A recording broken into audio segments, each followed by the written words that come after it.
श्री स्वामी समर्थ. जय जय स्वामी समर्थ. प्रेमळ स्वामी भक्तांनो, एक खूप मोठं सत्य आहे. सगळं सोंग करता येतं, पण पैशाचं सोंग करता येत नाही. माणूस बाहेरून कितीही आनंदी असल्याचं दाखवू शकतो, हसण्याचं सोंग करू शकतो, सुखी असल्याचं सोंग करू शकतो, पण जेव्हा खिशात पैसे नसतात तेव्हा मनातील असहाय्यता लपवणं खूप कठीण होतं. कारण आजच्या जगात पैसा हा फक्त कागद नाही, तो गरज आहे, जबाबदारी आहे, कुटुंबाचं पोट भरण्याचं साधन आहे. जेव्हा घरात खर्च असतात, जबाबदारी असतात आणि हातात पैसे नसतात, तेव्हा माणूस आतून खूप खचून जातो. कधी कधी तो कोणाला सांगू शकत नाही, कारण लोकांना वाटतं की सगळं ठीक आहे. पण स्वामी भक्तांनो, अशा वेळी एक गोष्ट लक्षात ठेवा. स्वामी समर्थ म्हणतात, भिवू नकोस, मी तुझ्या पाठीशी आहे. आज कदाचित तुमच्या आयुष्यात पैशाची अडचण असेल, कदाचित परिस्थिती खूप कठीण असेल, पण लक्षात ठेवा, ही वेळ कायमची नाही. जसा अंधार कायम राहत नाही, तसंच वाईट काळ सुद्धा कायम राहत नाही. स्वामी समर्थांवर विश्वास ठेवा, प्रामाणिकपणे मेहनत करा आणि स्वामींचं नाव घ्या. कारण अनेक भक्त सांगतात की जेव्हा सगळे मार्ग बंद झाले होते, तेव्हा स्वामींनीच अचानक मार्ग उघडला.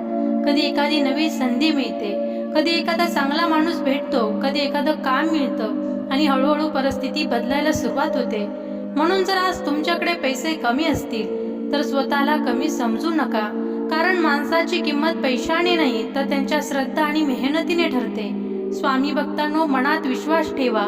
स्वामी समर्थ आहे तोपर्यंत तुमच्या आयुष्यात आशा संपणार नाही. जर तुम्हालाही वाटत असेल की स्वामी आपल्या पाठीशी आहेत, तर कमेंटमध्ये एकदा नक्की लिहा, श्री स्वामी समर्थ. स्वामी भक्तांनो, एक गोष्ट नेहमी लक्षात ठेवा, स्वामी समर्थ कधीही आपल्या भक्ताला एकटे सोडत नाहीत. कधी कधी आपल्याला वाटतं की आता सगळे मार्ग बंद झाले, कोणीच मदतीला नाही, पण त्याच वेळी स्वामी कोणाच्या ना कोणाच्या रूपात मदतीला येतात. कधी एखादा अनोळखी माणूस अचानक मदत करतो, कधी एखादा मित्र, कधी एखादा नातेवाईक योग्य वेळी साथ देतो, तर कधी एखादी संधी अचानक मिळते. हे सगळं योगायोग नसतो, ही स्वामी समर्थांची कृपा असते. म्हणून संकट कितीही मोठं असलं तरी मनात विश्वास ठेवा, कारण स्वामी कधी ना कधी कोणाच्या ना कोणाच्या रूपात तुमच्या मदतीला नक्की येतात. शेवटी एकच विश्वास ठेवा, भिवू नकोस, मी तुझ्या पाठीशी आहे. स्वामींना मनापासून जर मानत असाल तर चॅनेलला लाईक आणि सबस्क्राईब केल्याशिवाय पुढे जाऊ नका. चला तर मग मंत्राला सुरुवात करूया. तत्पूर्वी तुम्ही चॅनलवरती नवीन असाल तर चॅनलला लाईक आणि सबस्क्राईब केल्याशिवाय पुढे जाऊ नका. ओम अक्कलकोट निवासाय श्री स्वामी समर्थाय नमो नमः. ओम अक्कलकोट निवासाय श्री स्वामी समर्थाय नमो नमः. ओम अक्कलकोट निवासाय श्री स्वामी समर्थाय नमो नमः. ओम अक्कलकोट निवासाय श्री स्वामी समर्थाय नमो नमः. ओम अक्कलकोट निवासाय श्री स्वामी समर्थाय नमो नमः. ओम अक्कलकोट निवासाय श्री स्वामी समर्थाय नमो नमः. ओम अक्कलकोट निवासाय श्री स्वामी समर्थाय नमो नमः. ओम अक्कलकोट निवासाय श्री स्वामी समर्थाय नमो नमः. ओम अक्कलकोट निवासाय श्री स्वामी समर्थाय नमो नमः. ओम अक्कलकोट निवासाय श्री स्वामी समर्थाय नमो नमः. ओम अक्कलकोट निवासाय श्री स्वामी समर्थाय नमो नमः. ओम अक्कलकोट निवासाय श्री स्वामी समर्थाय नमो नमः. ओम अक्कलकोट निवासाय श्री स्वामी समर्थाय नमो नमः. ओम अक्कलकोट निवासाय श्री स्वामी समर्थाय नमो नमः.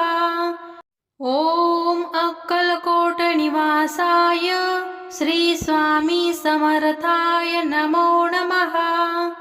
ओम अक्कलकोट निवासाय श्री स्वामी समर्थाय नमो नमः। ओम अक्कलकोट निवासाय श्री स्वामी समर्थाय नमो नमः। ओम अक्कलकोट निवासाय श्री स्वामी समर्थाय नमो नमः। ओम अक्कलकोट निवासाय श्री स्वामी समर्थाय नमो नमः। ओम अक्कलकोट निवासाय श्री स्वामी समर्थाय नमो नमः। ओम अक्कलकोट निवासाय श्री स्वामी समर्थाय नमो नमः। ओम अक्कलकोट निवासाय श्री स्वामी समर्थाय नमो नमः।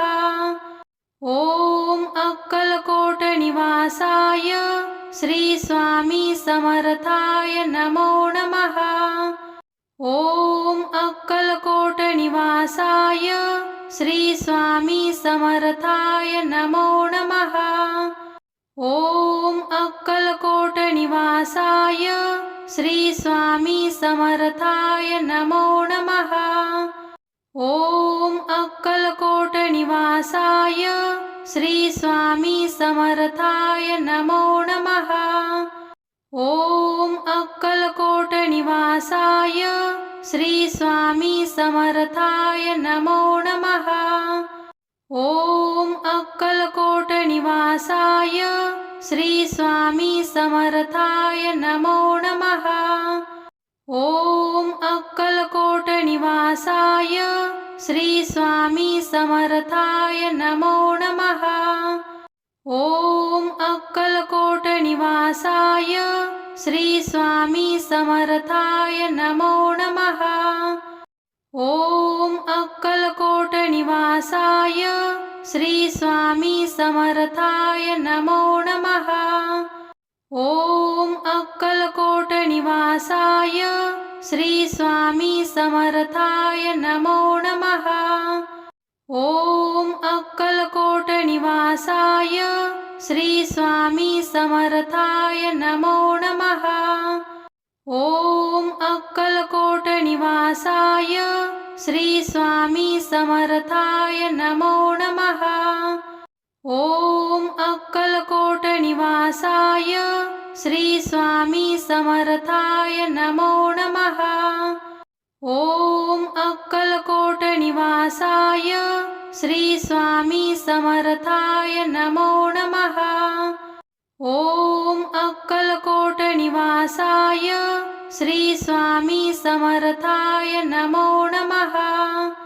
ओम अक्कलकोट निवासाय श्री स्वामी समर्थाय नमो नमः। ओम अक्कलकोट निवासाय श्री स्वामी समर्थाय नमो नमः।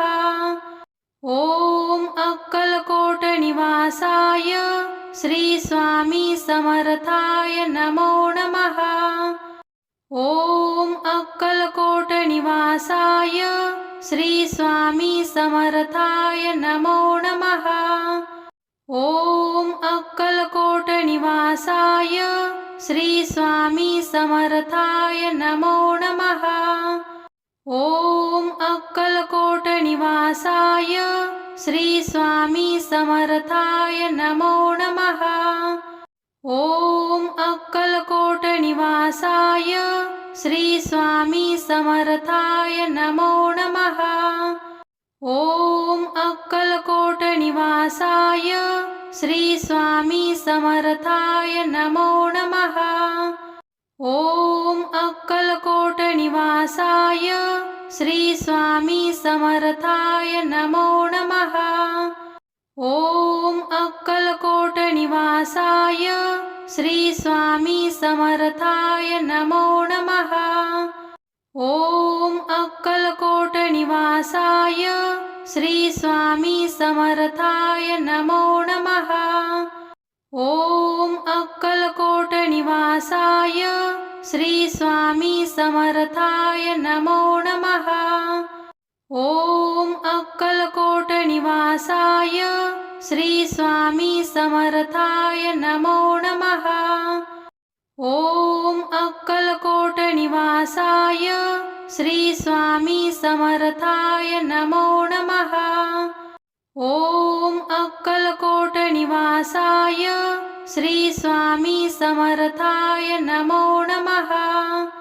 ओम अक्कलकोट निवासाय श्री स्वामी समर्थाय नमो नमः। ओम अक्कलकोट निवासाय श्री स्वामी समर्थाय नमो नमः। ओम अक्कलकोट निवासाय श्री स्वामी समर्थाय नमो नमः। ओम अक्कलकोट निवासाय श्री स्वामी समर्थाय नमो नमः।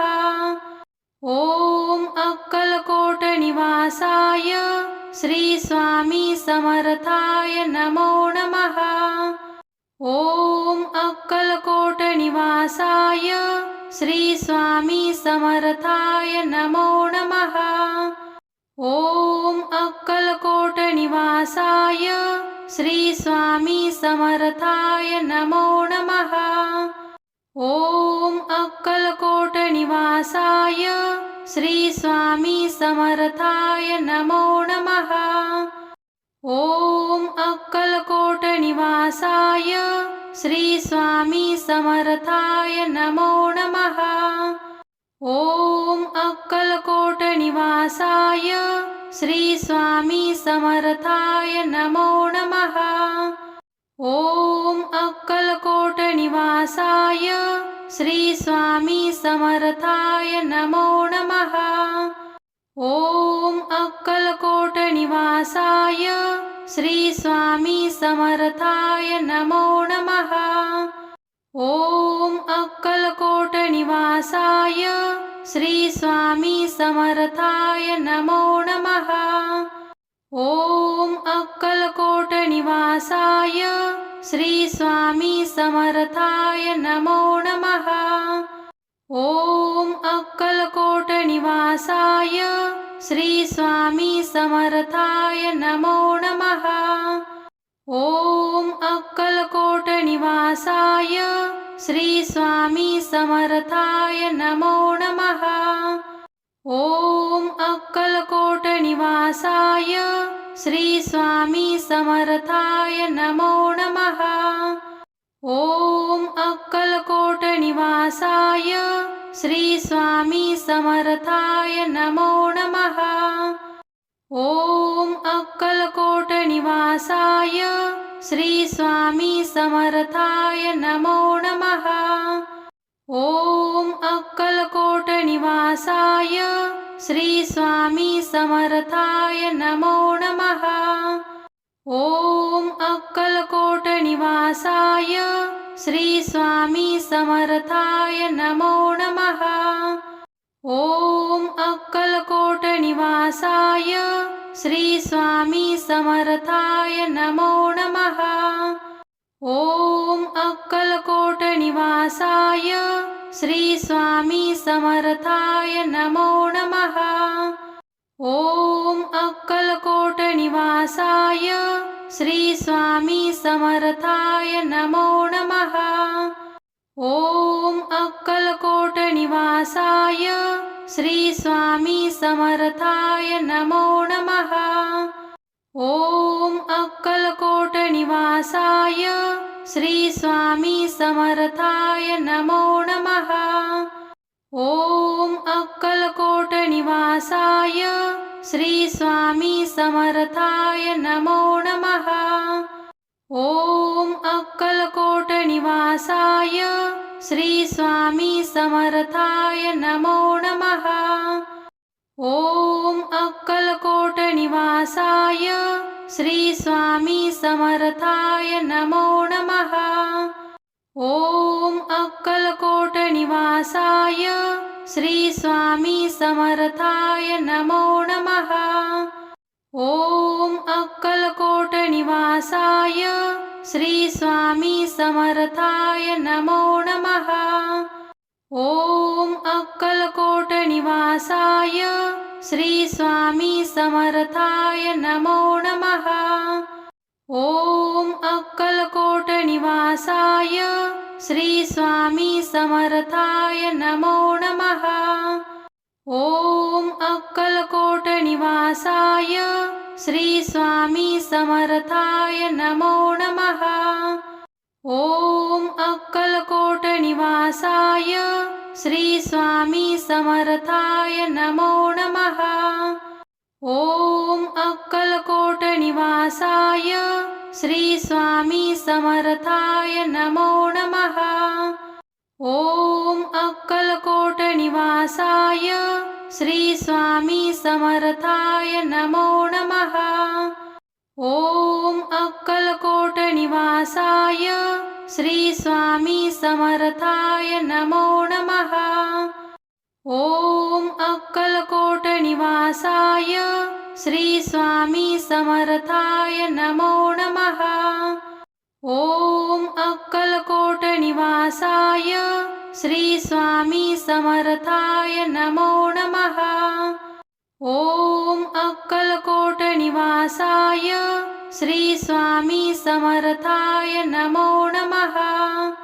ओम अक्कलकोट निवासाय श्री स्वामी समर्थाय नमो नमः। ओम अक्कलकोट निवासाय श्री स्वामी समर्थाय नमो नमः। ओम अक्कलकोट निवासाय श्री स्वामी समर्थाय नमो नमः। ओम अक्कलकोट निवासाय श्री स्वामी समर्थाय नमो नमः। ओम अक्कलकोट निवासाय श्री स्वामी समर्थाय नमो नमः। ओम अक्कलकोट निवासाय श्री स्वामी समर्थाय नमो नमः। ओम अक्कलकोट निवासाय श्री स्वामी समर्थाय नमो नमः। ओम अक्कलकोट निवासाय श्री स्वामी समर्थाय नमो नमः। ओम अक्कलकोट निवासाय श्री स्वामी समर्थाय नमो नमः। ओम अक्कलकोट निवासाय श्री स्वामी समर्थाय नमो नमः। ओम अक्कलकोट निवासाय श्री स्वामी समर्थाय नमो नमः। ओम अक्कलकोट निवासाय श्री स्वामी समर्थाय नमो नमः। ओम अक्कलकोट निवासाय श्री स्वामी समर्थाय नमो नमः। ओम अक्कलकोट निवासाय श्री स्वामी समर्थाय नमो नमः। ओम अक्कलकोट निवासाय श्री स्वामी समर्थाय नमो नमः। ओम अक्कलकोट निवासाय श्री स्वामी समर्थाय नमो नमः। ओम अक्कलकोट निवासाय श्री स्वामी समर्थाय नमो नमः। ओम अक्कलकोट निवासाय श्री स्वामी समर्थाय नमो नमः।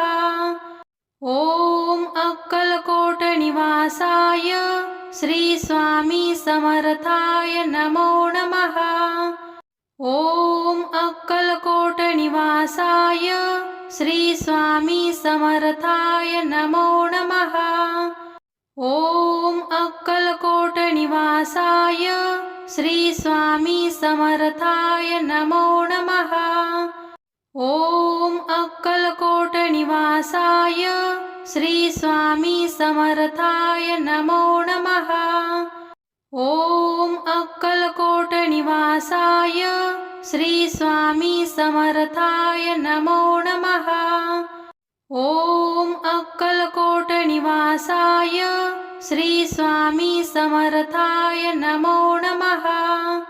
ओम अक्कलकोट निवासाय श्री स्वामी समर्थाय नमो नमः। ओम अक्कलकोट निवासाय श्री स्वामी समर्थाय नमो नमः। ओम अक्कलकोट निवासाय श्री स्वामी समर्थाय नमो नमः। ओम अक्कलकोट निवासाय श्री स्वामी समर्थाय नमो नमः। ओम अक्कलकोट निवासाय श्री स्वामी समर्थाय नमो नमः। ओम अक्कलकोट निवासाय श्री स्वामी समर्थाय नमो नमः। ओम अक्कलकोट निवासाय श्री स्वामी समर्थाय नमो नमः। ओम अक्कलकोट निवासाय श्री स्वामी समर्थाय नमो नमः। ओम अक्कलकोट निवासाय श्री स्वामी समर्थाय नमो नमः। ओम अक्कलकोट निवासाय श्री स्वामी समर्थाय नमो नमः।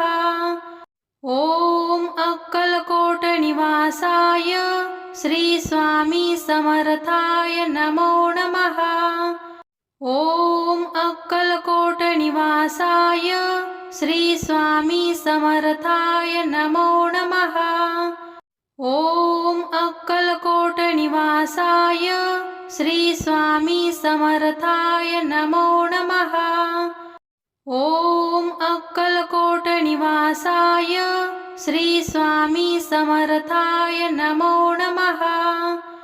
ओम अक्कलकोट निवासाय श्री स्वामी समर्थाय नमो नमः। ओम अक्कलकोट निवासाय श्री स्वामी समर्थाय नमो नमः। ओम अक्कलकोट निवासाय श्री स्वामी समर्थाय नमो नमः। ओम अक्कलकोट निवासाय श्री स्वामी समर्थाय नमो नमः। ओम अक्कलकोट निवासाय श्री स्वामी समर्थाय नमो नमः। ओम अक्कलकोट निवासाय श्री स्वामी समर्थाय नमो नमः। ओम अक्कलकोट निवासाय श्री स्वामी समर्थाय नमो नमः। ओम अक्कलकोट निवासाय श्री स्वामी समर्थाय नमो नमः। ओम अक्कलकोट निवासाय श्री स्वामी समर्थाय नमो नमः। ओम अक्कलकोट निवासाय श्री स्वामी समर्थाय नमो नमः। ओम अक्कलकोट निवासाय श्री स्वामी समर्थाय नमो नमः। ओम अक्कलकोट निवासाय श्री स्वामी समर्थाय नमो नमः। ओम अक्कलकोट निवासाय श्री स्वामी समर्थाय नमो नमः। ओम अक्कलकोट निवासाय श्री स्वामी समर्थाय नमो नमः। ओम अक्कलकोट निवासाय श्री स्वामी समर्थाय नमो नमः। ओम अक्कलकोट निवासाय श्री स्वामी समर्थाय नमो नमः। ओम अक्कलकोट निवासाय श्री स्वामी समर्थाय नमो नमः। ओम अक्कलकोट निवासाय श्री स्वामी समर्थाय नमो नमः। ओम अक्कलकोट निवासाय श्री स्वामी समर्थाय नमो नमः। ओम अक्कलकोट निवासाय श्री स्वामी समर्थाय नमो नमः। ओम अक्कलकोट निवासाय श्री स्वामी समर्थाय नमो नमः। ओम अक्कलकोट निवासाय श्री स्वामी समर्थाय नमो नमः। ओम अक्कलकोट निवासाय श्री स्वामी समर्थाय नमो नमः।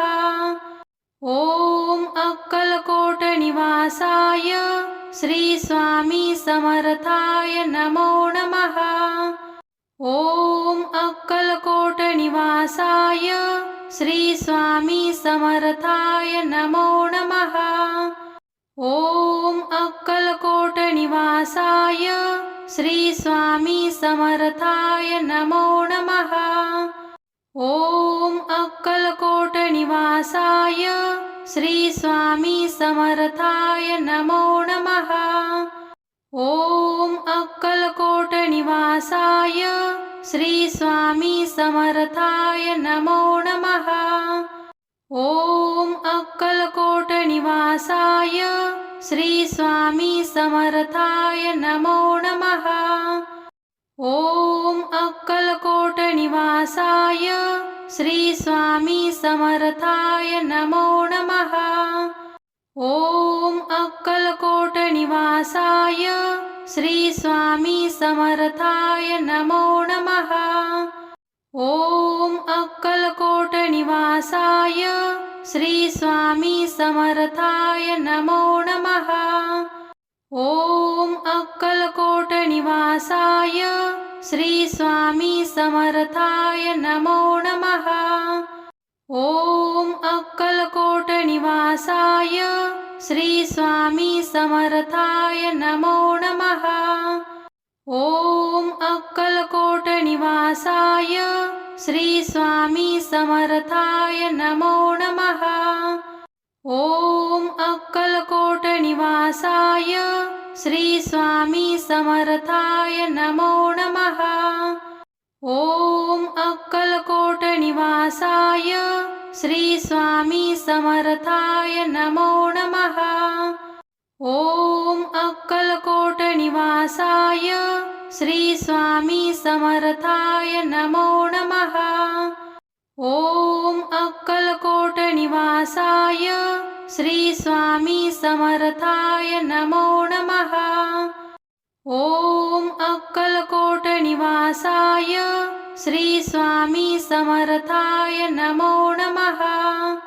ओम अक्कलकोट निवासाय श्री स्वामी समर्थाय नमो नमः। ओम अक्कलकोट निवासाय श्री स्वामी समर्थाय नमो नमः। ओम अक्कलकोट निवासाय श्री स्वामी समर्थाय नमो नमः। ओम अक्कलकोट निवासाय श्री स्वामी समर्थाय नमो नमः। ओम अक्कलकोट निवासाय श्री स्वामी समर्थाय नमो नमः। ओम अक्कलकोट निवासाय श्री स्वामी समर्थाय नमो नमः। ओम अक्कलकोट निवासाय श्री स्वामी समर्थाय नमो नमः। ओम अक्कलकोट निवासाय श्री स्वामी समर्थाय नमो नमः। ओम अक्कलकोट निवासाय श्री स्वामी समर्थाय नमो नमः। ओम अक्कलकोट निवासाय श्री स्वामी समर्थाय नमो नमः। ओम अक्कलकोट निवासाय श्री स्वामी समर्थाय नमो नमः। ओम अक्कलकोट निवासाय श्री स्वामी समर्थाय नमो नमः। ओम अक्कलकोट निवासाय श्री स्वामी समर्थाय नमो नमः। ओम अक्कलकोट निवासाय श्री स्वामी समर्थाय नमो नमः। ओम अक्कलकोट निवासाय श्री स्वामी समर्थाय नमो नमः। ओम अक्कलकोट निवासाय श्री स्वामी समर्थाय नमो नमः। ओम अक्कलकोट निवासाय श्री स्वामी समर्थाय नमो नमः। ओम अक्कलकोट निवासाय श्री स्वामी समर्थाय नमो नमः। ओम अक्कलकोट निवासाय श्री स्वामी समर्थाय नमो नमः। ओम अक्कलकोट निवासाय श्री स्वामी समर्थाय नमो नमः। ओम अक्कलकोट निवासाय श्री स्वामी समर्थाय नमो नमः। ओम अक्कलकोट निवासाय श्री स्वामी समर्थाय नमो नमः। ओम अक्कलकोट निवासाय श्री स्वामी समर्थाय नमो नमः।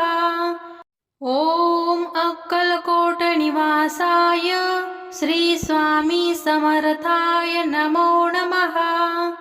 ओम अक्कलकोट निवासाय श्री स्वामी समर्थाय नमो नमः।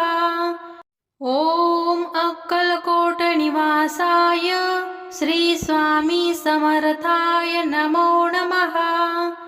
ओम अक्कलकोट निवासाय श्री स्वामी समर्थाय नमो नमः। ओम अक्कलकोट निवासाय श्री स्वामी समर्थाय नमो नमः। ओम अक्कलकोट निवासाय श्री स्वामी समर्थाय नमो नमः।